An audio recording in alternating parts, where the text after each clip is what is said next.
Have you ever found yourself standing at the threshold of a new chapter, truly believing that you were finally stepping into the peace you had spent a lifetime working for? Maybe you pictured a place where the burdens would fall away, where the days would unfold like soft cloth, quiet and untroubled. I know I did. But what if, instead of peace, you found something else? Something no brochure ever dared to mention. A hush so deep it felt like absence. A stillness that wasn't restful but hollow, as if the very air had forgotten how to carry laughter. What if the very place you hoped would heal you quietly became a waiting room, where each sunrise was a reminder not of what was possible, but of what was fading? In this reflection, I want to share a story that is in some way all of our stories. A story about growing older, about expectations that fall away like leaves in late autumn, and about the quiet, persistent question that comes when everything else grows still. Is this all there is? Stay with me a while. Let's walk together through these hushed corridors of retirement and see if, hidden among the shadows, there might still be a flicker of something luminous. A reminder that even here, even now, the heart can awaken to a different kind of life. Because perhaps it is not too late to choose a path that feels alive. Part 1. The promise of peace versus the reality of emptiness.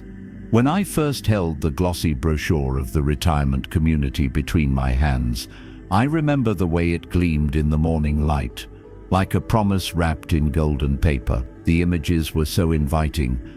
Couples strolling arm in arm along manicured paths, neighbors gathered around a table for a card game, a smiling man lifting a tiny grandchild into the air, as if time had somehow spared him. And there I was, 55 and freshly retired, convinced that the next chapter of my life could finally be about ease, about reclaiming something like peace, after so many years of deadlines and bills and long grey commutes that drained the color out of my days. I signed the papers with a feeling that maybe, just maybe, I was stepping into a gentle harbor where nothing too turbulent could reach me. But isn't it curious how life has a way of unwrapping our illusions, slowly and tenderly, like peeling an onion until our eyes sting? In the first weeks, I clung to those hopeful expectations. I decorated my little house with potted geraniums, bought a comfortable chair for the porch, and told myself that I would finally read all the books I'd never had time for. Yet even then, a hush seemed to press in from the edges of my days, a quiet so heavy it felt more like absence than peace. There were mornings I would step outside, mug of coffee in hand, expecting to see someone waving from across the street. But the windows stayed shuttered, and the roads, though clean and smooth, stretched away without a single person walking them. One afternoon, after a few months had settled into my bones, I met a woman named Marjorie, who lived 2 doors down. She was hunched over her walker, her thin frame swaddled in a cardigan, several sizes too big, and her voice was a whisper that barely carried. She smiled at me, a small, weary smile that seemed to say, "I'm still here, but not by much." I asked if she liked it here, and her eyes drifted to some far-off place as she murmured, "I suppose it's safe, but it feels like a waiting room." That word waiting lingered with me, like a bell that kept ringing softly in the back of my mind. I think in those early days, I was still trying to convince myself that the emptiness was just a phase, that soon enough I would make friends, discover hobbies, maybe even find a sense of belonging. But every time I tried to join the activities the community offered, bingo, bridge club, water, aerobics, I felt as if I were moving through a play that had already been rehearsed too many times, where everyone knew their lines but had long ago stopped believing in them. A man named Howard once told me, over a shuffleboard game neither of us really cared about, "You get used to it, the quiet." but sometimes it gets inside you. He looked down at the deck, rubbing his thumb over the polished wood. You can't always tell whether you're resting or disappearing. The Buddha taught that everything that arises also passes away, and that clinging to our ideas of how life should be only multiplies suffering. I have thought about this teaching many times since I moved here.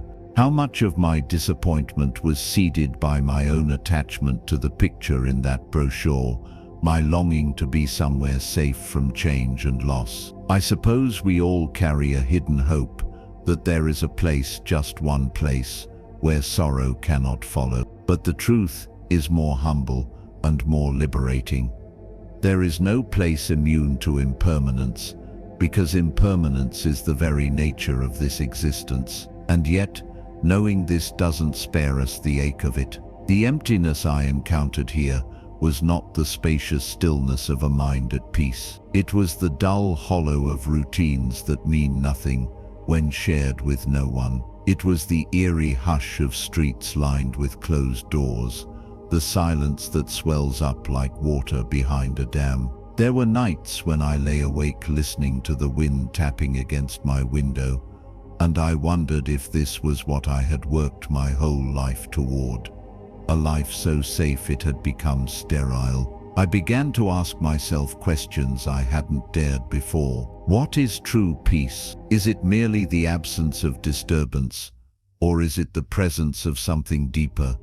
A sense of connection, a shared humanity that warms us from within. Can we call a place peaceful if it starves the heart of meaning? And when we step into a space that feels empty, is it a void to escape, or an invitation to see clearly the illusions we've carried? One morning, as the sun rose over the rows of identical rooftops, I stood in my front yard with the dew soaking through my slippers. I looked at the quiet, the tidy stillness of everything, and for the first time, I allowed myself to admit what I had been resisting, that this place was not what I imagined, that peace built only on avoidance is a house without foundations. And in that honest admission, I felt the faintest flicker of something real, a kind of humility, maybe even relief. Because if I could see this reality for what it was,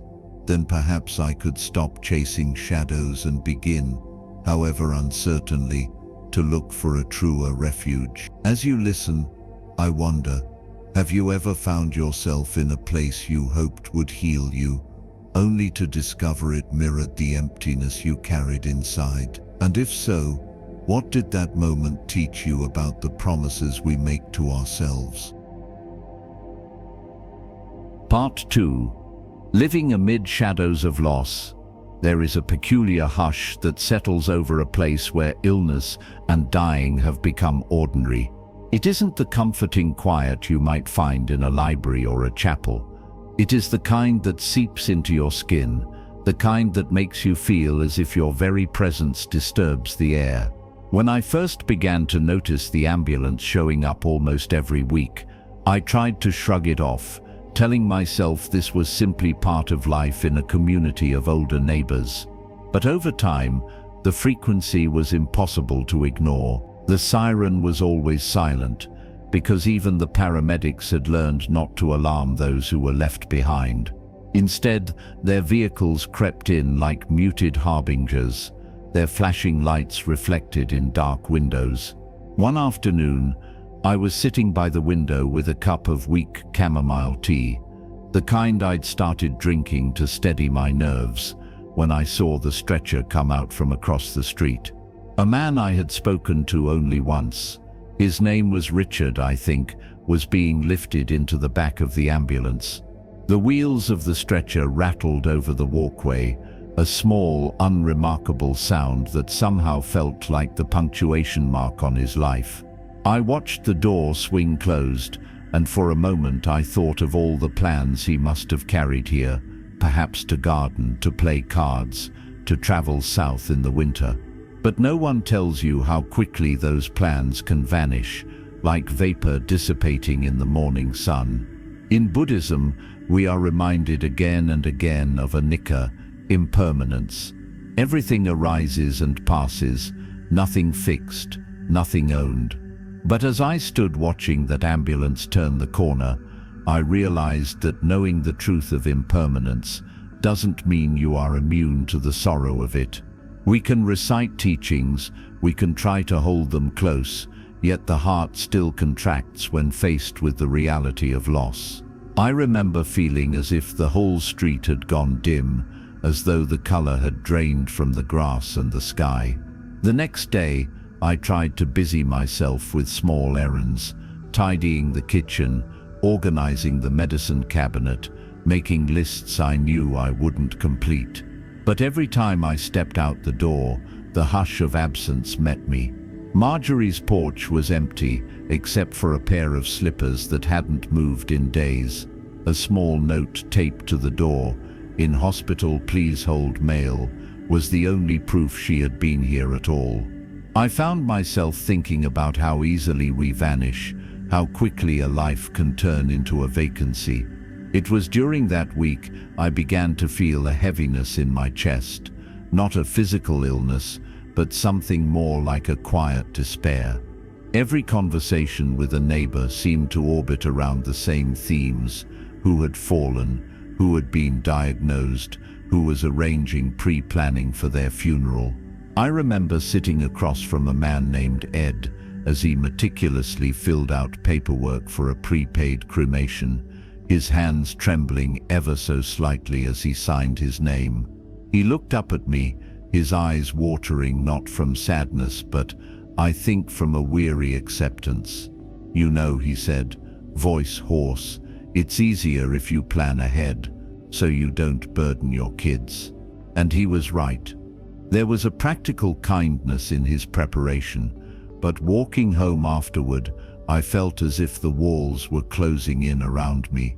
I couldn't help but think, is this what the final years are meant to be, a procession of goodbyes, a careful arrangement of endings? A story from the Buddha's life returned to me then. When a grieving mother named Kisa Gotami lost her only child, she was inconsolable. She carried the tiny body from house to house, pleading for medicine to bring him back. Eventually she came to the Buddha, who gently told her to find a mustard seed from any household that had never known death. She searched the entire village, knocking on door after door, but in every home she heard the same story. Here too, someone had died. In her sorrow she realized she was not alone. Death visits every family, every heart. I held that story close, letting it settle into the ache inside me. Yes, death is part of life, and yes, we are all bound together by this tender, inescapable truth. But still, I found myself yearning for something more than mere acceptance. I wanted to feel that life, even in its last chapters, could hold some vitality, some sweetness that wasn't only the absence of pain. Over time, I began to see that the shadows of loss can serve a purpose if we meet them with an open heart. They remind us that nothing should be taken for granted, that even a morning spent sitting in the sun or a quiet chat over a fence is a fleeting gift. Yet, living here, I felt as though every moment was overshadowed by an unspoken resignation, a collective sigh that said, "This is all there is." And so I started asking myself questions I could no longer avoid. If impermanence is certain, how do we live without drowning in the knowledge of our own passing? Where do we find meaning when each day brings news of another life slipping away? And what does it look like to honor the truth of suffering without surrendering to despair? These questions did not have quick answers. They still don't. But in the quiet hours when the ambulance lights faded and the darkness pressed close, I felt the stirrings of something that might one day be courage, a small voice that whispered there must be another way to meet this life, even amid the shadows. And I wonder, as you hear these reflections, have you ever felt surrounded by loss, so constant it seemed to dull your own heartbeat? If so, what helped you remember that you were still alive, still capable of feeling, still part of something larger than sorrow? Part 3. The Loneliness of Disconnection. It was early spring when I finally admitted to myself that for all the tidy lawns and carefully planned amenities, this community was not a home. I had believed that by moving here, I would find connection, a circle of neighbors with time and space to form bonds, a place where companionship would come as easily as the sunrise. But as the weeks became months, and the months slowly hardened into years, a different reality unfolded. Even on bright days when the trees were beginning to bud, the streets remained hushed. The porches, lined with rocking chairs and wind chimes, looked as though they were waiting for someone who never came home. Sometimes I would walk my dog in the late afternoon, hoping that if I just wandered far enough, I'd stumble upon a pocket of warmth, a couple sharing coffee on a bench, or a group laughing over cards. But mostly, what I found were houses shuttered tight, and the occasional figure bent over a walker, moving so slowly it seemed time itself was reluctant to carry them forward. Each step they took was like a question posed to the ground. Will you still hold me today? One day, I met a man named Thomas, who was watering a row of struggling marigolds at the edge of his driveway. We exchanged the usual pleasantries, how the weather had been unseasonably warm, how the maintenance crew had trimmed the hedges too short again, and then, just as I was about to move on, he said, "You know, I've lived here 7 years, and I don't think I've ever had a real conversation with anyone." He paused, squinting against the sun, as if surprised by his own admission. Funny, isn't it? All these people around, and no one really knows each other. His words echoed in me long after I'd walked away. For the rest of the evening, I thought about how many of us carry that same loneliness, tucked just beneath the polite surface. We smile in passing. We nod over mailboxes, but in our hearts, we are alone with our private griefs and the quiet terror that no one will ever truly see us. The Buddha once spoke of dukkha, the pervasive unsatisfactoriness that underlies all worldly existence, and I began to understand that isolation is a form of suffering no less potent than illness or loss. There is a particular ache in feeling invisible, a weariness that settles into your bones when your days are spent exchanging nods instead of stories. The disconnection here wasn't loud or dramatic, it was a soft erosion, the way a river wears down stone. I thought of my old neighborhood, back when I was still working, when life was so crowded with obligations I used to daydream about escaping it all. But even then, there were dinners with friends, chance encounters in the grocery store, moments of shared laughter over the absurdity of life. Here I felt like a ghost drifting among other ghosts, each of us too polite or too afraid to break the silence. One afternoon, I decided to go to a community meeting in the main hall. I told myself this might be the opportunity I'd been waiting for, to meet people, to finally feel a part of something. The room was filled with rows of chairs, most occupied by neighbors I recognized only by their front doors. The meeting was about updating the community guidelines, noise curfews, trash collection times, restrictions on lawn ornaments. As people stood to speak, I felt the hollow quality of the conversation. No one spoke of their lives, their longings, or their regrets. It was as if all that was too tender to bring into the open. By the time I walked home, dusk had fallen, and the porch lights flickered on in unison. I watched them glow one by one, small, fragile beacons in the gathering dark. It struck me then that perhaps everyone else felt as I did, hoping someone else would take the first step toward connection. And in waiting, we all remained strangers. Sometimes at night, when the loneliness pressed hardest against my ribs, I would recall a story from the Buddhist sutras about Ananda, the Buddha's devoted attendant. Ananda once told the Buddha that good friendship was half of the holy life. But the Buddha gently corrected him, "No, Ananda, good friendship is the whole of the holy life." That teaching settled into me,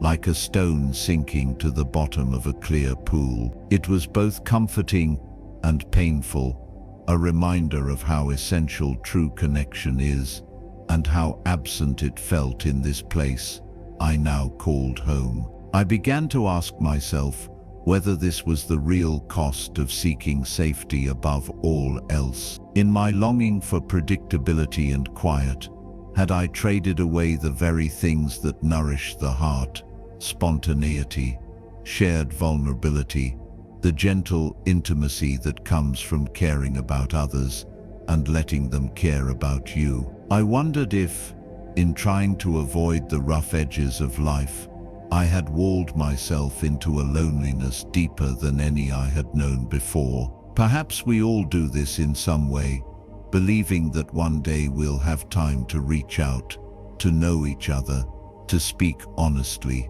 But the days slip by like beads on a string, and too often we find ourselves still waiting. As I drifted off to sleep on those quiet nights, I found myself yearning for something simple: a voice calling my name across the yard, a knock on the door just to say hello, the relief of belonging to something larger than my own solitude. And so I ask you, in your own life, have you ever traded connection for comfort? Have you ever realized too late that safety alone cannot sustain the soul? If you have, what did you do to find your way back to the warmth of human kinship?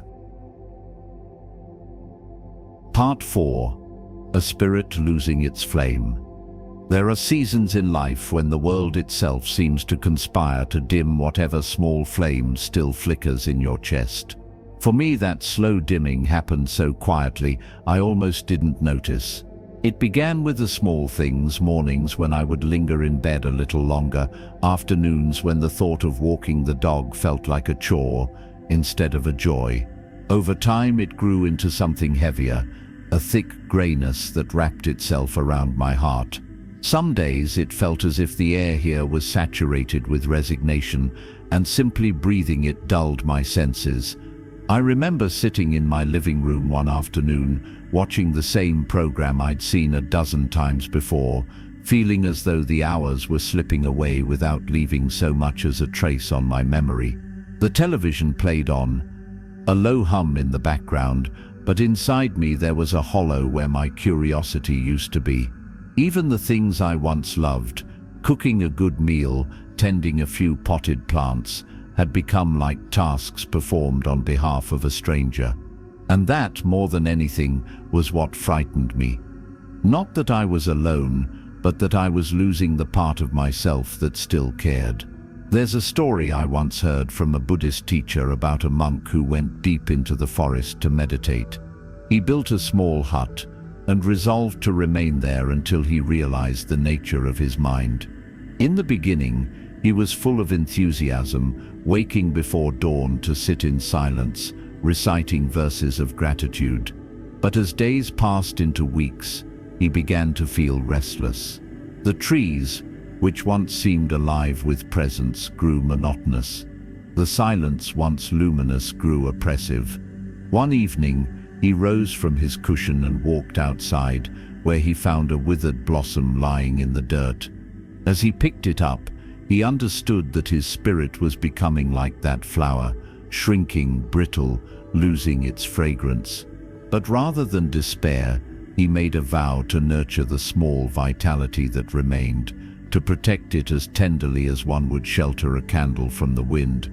I think of that story often because I too began to see the outlines of my own withering. Here, in this community so neatly arranged for decline, I felt surrounded by reminders that time was narrowing. Every conversation seemed to reinforce the message: you are nearing the end, and your only work now is to prepare. Neighbors spoke of appointments with specialists, of the slow surrender of their bodies, of the careful cataloguing of what would be left behind. There was no malice in it, just a quiet acceptance that this was the way things were. I tried, in small ways, to resist that narrative. I signed up for a yoga class held in the recreation center, but it was cancelled when too few people showed up. I started reading books about travel, imagining places I might go, though I never booked a ticket. Even my dog seemed to sense my dwindling spirit. He would rest his head in my lap and gaze at me with eyes so filled with uncomplicated hope that it made me ache. Sometimes in the evening, I would walk the perimeter of the property, feeling like a caged animal testing the fence. I would pass row upon row of houses with identical shutters and trimmed hedges, and I would think, we built this place to feel safe, but somewhere along the way, we forgot how to feel alive. I wondered if any of the other residents felt the same creeping numbness, the same sense of being gently pressed into the shape of someone who had already given up.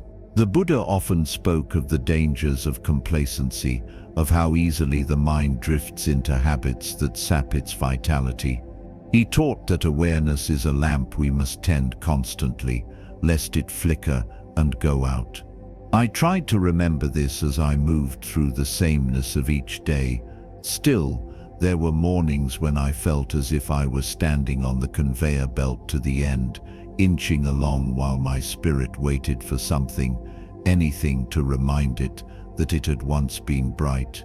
There was one moment that still returns to me in quiet hours. I had gone to the small community library, searching for something I couldn't name. A woman was sitting alone at a table, her shoulders hunched over a puzzle she was assembling piece by piece. I asked if I could join her, and she nodded without looking up. For nearly an hour we worked in silence, our hands moving over the fragments of the picture. When at last she spoke, her voice was soft and tired. "I don't know why I bother finishing these," she said. "It always feels the same when I'm done, like nothing has really changed." She didn't say another word, and when I left, her head was bowed, her hands arranging the final corner pieces with the steady resignation of someone who no longer expected any joy from completion. That image stayed with me, a woman working a puzzle she had no faith in, a metaphor for a life reduced to going through motions. I saw myself in her, and I felt a swell of compassion, not only for her sorrow but for my own. And in that moment, I glimpsed what the teachings mean when they say suffering can be a doorway. If we can see clearly the ways we abandon ourselves, perhaps we can also see the possibility of reclaiming our spirit. As you hear this, perhaps you can reflect. Have there been times in your life when you realized your inner flame was fading? What small act, what tender commitment helped you protect the embers until they glowed again? Part 5. Choosing a different path. There are nights when the quiet becomes too loud to ignore, when you lie in your bed, listening to the hush pressing in from every corner, and you finally understand that something must change. For me, it came slowly, like dawn creeping across a field, illuminating the shapes I'd been trying not to see. All those hours of sitting alone with the television humming its familiar lullaby, all those evenings when I would catch my own reflection in the darkened window and think, is this really how it ends? These moments began to pile up inside me like driftwood against a dam, until one morning I rose before the sun, pulled on my jacket, and stepped outside into the brittle pre-dawn air. The street was utterly still, save for the rustle of a newspaper being delivered to someone who might not even be awake to read it. My breath formed a pale cloud before my face, and in that hush, I felt something I hadn't felt in a long time. A thin thread of resolve, so slender I almost didn't trust it. But it was there, whispering that perhaps safety wasn't enough to call this a life. Perhaps, even now, it was not too late to choose a different path. I thought of the Buddha's words, "You are your own refuge." I turned them over in my mind, letting their meaning settle. No one else could build a life of meaning for me. No one else could carry the burden of my longing to feel awake again. And while it would have been easier to wait, to hope that someone might knock on my door and invite me back into the world, I understood in that stillness that I had been waiting long enough. I began simply. The next time I passed Thomas tending his marigolds, I stopped and asked if he'd like to share a cup of coffee. He looked surprised, almost wary, but he nodded. We sat together on his porch, steam curling from our mugs, and spoke about nothing in particular. The conversation wasn't profound, and it didn't erase the loneliness overnight, but it was a beginning, a small defiance of the silence that had settled over this place like a shroud. In the days that followed, I made a quiet promise to myself. I would take one small action every day to remind me that I was still part of the world. I started walking farther with my dog, venturing beyond the familiar perimeter of our neighborhood. I called an old friend I hadn't spoken to in years, and when her voice broke with surprise and gratitude, I felt a warmth that had been missing for too long. I signed up for a pottery class at the community center 2 towns over, even though I worried I would be the oldest one there. When I arrived, my hands trembled as I shaped the cold clay, but in that trembling was something alive. It was not easy. There were days when I fell back into old patterns, when the quiet seemed too heavy to push against. But each time, I chose to reach out, to move instead of waiting. I felt a flicker of vitality returning, like the monk in the forest, who vowed to protect the candle of his awareness. I was learning to shield my own fragile spark from the winds of resignation. One evening, I met a woman named Carol at the library.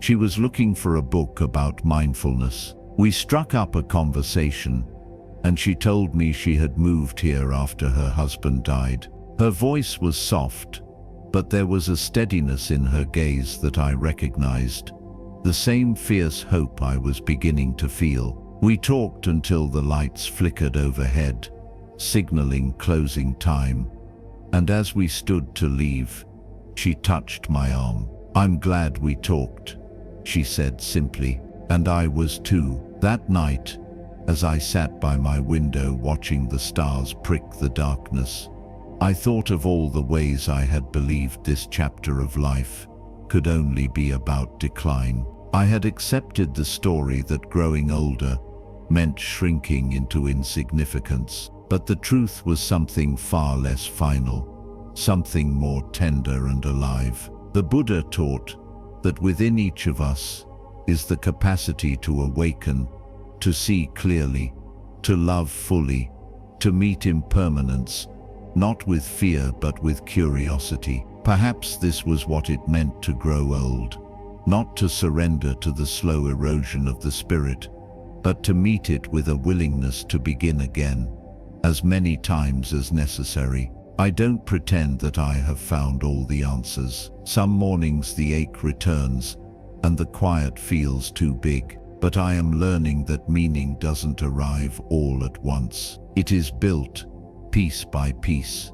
In every moment we choose engagement over withdrawal, presence over numbness, compassion over indifference. And so I ask you gently, if you too have felt your spirit growing dim, what small act of courage might you take to light the way back to yourself? What step, however humble, might remind you that your life, this life, is still worthy of devotion? So here we are, you and I, having walked together through these reflections, past the glossy promises of retirement, past the hush that settled like a blanket over once bright days, past the sorrow of watching neighbors vanish into memory, and perhaps in the tender space we've shared, You have felt echoes of your own life, your own quiet reckonings. If there is anything this journey has taught me, it is that no season, no matter how barren or shadowed, is beyond the reach of our own care. The Buddha spoke often of metta, loving kindness, as a force that begins within us. We can extend it to others, yes, but first we must learn to offer it to the parts of ourselves that feel tired, neglected, ashamed of how small our flame has become. In this way, we become both the caretaker and the one in need of care. Some days the mind will insist there is no point in trying,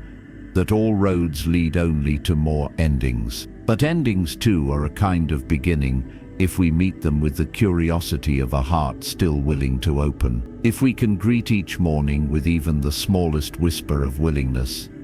Today I will look up. Today I will reach out. Today I will remember I am still alive. Then the quiet becomes less like a sentence and more like an invitation. You are not alone in this season. Somewhere, someone else is also sitting by a window, wondering if it's too late to begin again. Someone else is taking their first halting steps beyond the fence they built to feel safe. Someone else is discovering that even now, there is something worth tending. A small ember of purpose, of tenderness, of simple aliveness. The Dharma reminds us that impermanence is the very reason our lives matter so much. Because nothing lasts. Every moment is precious. Every conversation, every sunrise, every time you choose connection over resignation becomes a jewel no one can take from you. So, as you go on from here, I hope you carry this with you. You are not finished. You are not used up. This life, your life is still unfolding. Even the quietest heart can remember how to sing. Even the most tired spirit can awaken to the tender miracle of now. May you be safe. May you be peaceful. May you feel the warmth of your own belonging. And may you remember, whenever the loneliness returns, that you have within you the courage to choose a different path, one of presence, of compassion, of renewal. And when the dawn comes tomorrow, and the hush of morning finds you again, may you greet it not as an enemy, but as a silent companion, reminding you that there is still time to live and to love all the way to the end.